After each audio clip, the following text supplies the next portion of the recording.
Hi everyone and welcome to legal logics. आज हम discuss करेंगे बीएसए के पार्ट 2 के चैप्टर 2 का पहला सेक्शन यानी कि सेक्शन नंबर 3। लेकिन उसे समझने से पहले रेलेवेंसी और एडमिसिबिलिटी के बीच के डिफरेंस को समझना बहुत ज़रूरी है। तो चलिए पहले उसे समझते हैं। देखो, पहली बात तो हम एविडेंस को लेकर रेलेवेंसी और एडमिसिबिलिटी की बात कर रहे हैं, यानी कि कौन सा एविडेंस रेलेवेंट होगा, कौन सा एडमिसिबल होगा। एविडेंस की रेलेवेंसी कैसे पता की जाती है? लॉजिक और प्रोबेबिलिटी के बेसिस पर। वहीं किसी भी एविडेंस की admissibility based on strict rule of law से पता की जाती है। अब इसे हम समझते हैं एक एग्जाम्पल के साथ। देखो, सपोज करते हैं कि ए के पास एक गोल्ड का वाज था एंड वो चोरी हो गया है। तो अगर आप अपना एसीपी प्रद्युम्न वाला दिमाग लगाएं तो आप क्या कहेंगे कि पता लगाओ दया, आखिरी बार इस वाज को किसने देखा था। और भी कई सारी चीज़ें। तो देखो, इस केस में आपने जो भी एविडेंस कलेक्ट किए होंगे अपनी लॉजिक और प्रोबेबिलिटी के बेसिस पर, उन्हें कोर्ट में ले जाने के लिए एडमिसिबल होना पड़ेगा। अब वो एडमिसिबल है कि नहीं, ये देखने के लिए आप किसका सहारा लेंगे? लॉ का। यानी कि अपनी भारतीय साक्ष्य अधिनियम की बैराग को उठाएंगे और इसमें एडमिसिबिलिटी के सेक्शंस को देखना शुरू करेंगे। अब चलते हैं इसके सेकंड पॉइंटर पे, जो कि कहता है what is relevant to be proved, यानी कि जो भी चीज़ रेलेवेंट है उसे प्रूव किया जाए। मतलब किसी भी सिचुएशन में जो भी फैक्ट इन इशू है उसी के आसपास की चीज़ें जो भी कोर्ट में रेलेवेंट लग रही हैं लॉजिकली प्रोबेबिलिटी की बेसिस पर, सिर्फ उन्हें प्रूव किया जाए। कोई भी ऐसी चीज़ जिससे कोर्ट का टाइम वेस्ट हो या फिर जो केस से रिलेटेड ना हो उसे ना प्रूव किया जाए। अब बात करते हैं एडमिसिबिलिटी के पॉइंट नंबर 2 की। वो कहता है कि कोर्ट सिर्फ उन्हीं एविडेंस को परमिट कर सकती है जो कि रेलेवेंट है, यानी कि कोई भी एविडेंस जो कि रेलेवेंट नहीं है उन्हें कोर्ट परमिट नहीं कर सकती है। अब चलते हैं इसके तीसरे पॉइंट पर। ये कहता है कि जो भी एविडेंस रेलेवेंट है वो एडमिसिबल हो भी सकते हैं और नहीं भी हो सकते हैं। वहीं एडमिसिबिलिटी का तीसरा पॉइंट बताता है कि एडमिसिबिलिटी एक तरीका है प्रूव करने के लिए रेलेवेंट फैक्ट को और एविडेंस को लिमिटेड रखने के लिए रेलेवेंट फैक्ट तक, यानी कि कोर्ट का समय बचे और सिर्फ उन्हीं चीज़ों पर फोकस किया जाए जो कि केस के लिए रेलेवेंट और ज़रूरी हो।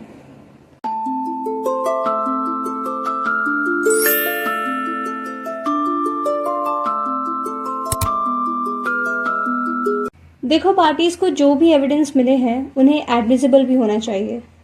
अब वो एडमिसिबल है कि नहीं, ये बात बताता है उन्हें ये सेक्शन, यानी कि सेक्शन नंबर 3, जो कि कहता है एविडेंस में be given of fact in issue and relevant facts.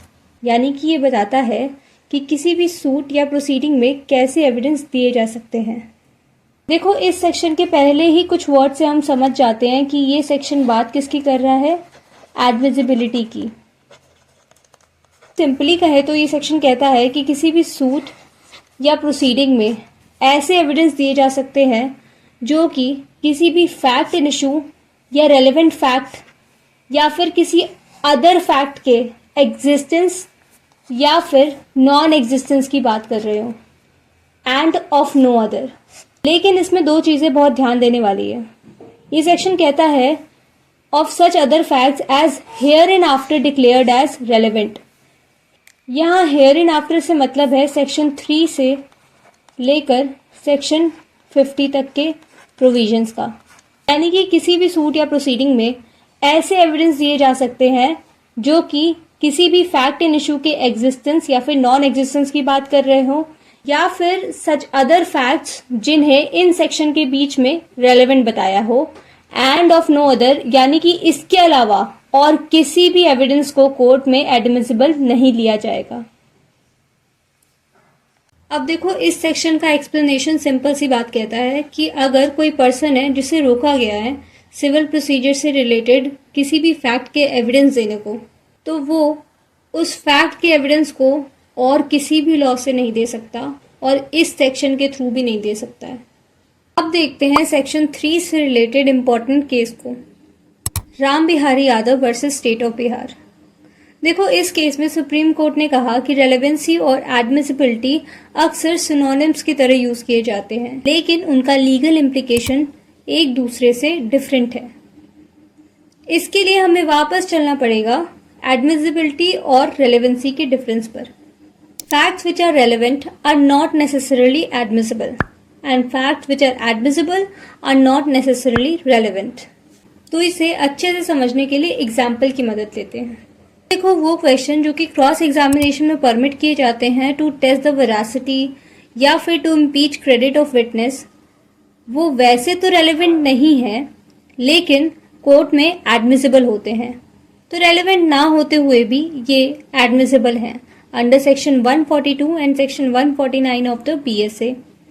के साथ अगर एडमिसिबिलिटी की बात की जाए तो जो कम्युनिकेशन होता है between husband wife during marriage या फिर एडवोकेट और उसके क्लाइंट के बीच का जो कम्युनिकेशन होता है वो वैसे तो रेलेवेंट है लेकिन कोर्ट में एडमिसिबल नहीं है।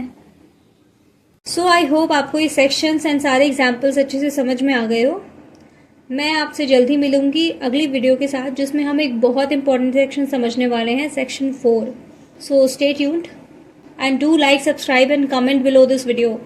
Okay then, I'll see you soon with the next one. Bye bye.